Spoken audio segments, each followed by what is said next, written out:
Hem rebut la sentència del cas del Francesc, que va ser colpejat el 2018 per un agent de l'Arro de Mossos d'Esquadra amb el seu bastó policial al cap, causant-li unes lesions molt greus.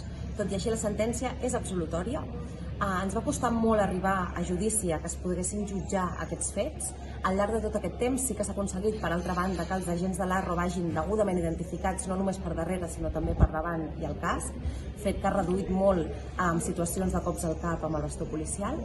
Tot i així, veiem un cop més com en els procediments que se segueixen davant dels jutjats per brutalitat policial, el fet de que no hi hagi una gravació, unes imatges del moment concret de l'agressió on s'identifiqui l'autor, fa que el sistema d'impunitat desacrediti els testimonis que efectivament ho van veure. A més, en aquest cas hi havia 2 testimonis que van veure clarament l'actuació policial i van identificar a l'agent.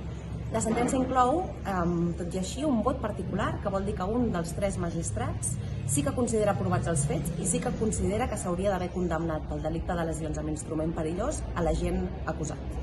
I dit que interposarem un recurs contra aquesta sentència perquè considerem que vulnera el dret a la tutela judicial efectiva, que no s'han analitzat correctament les proves practicades en el judici i, per tant, seguirem treballant en aquest cas.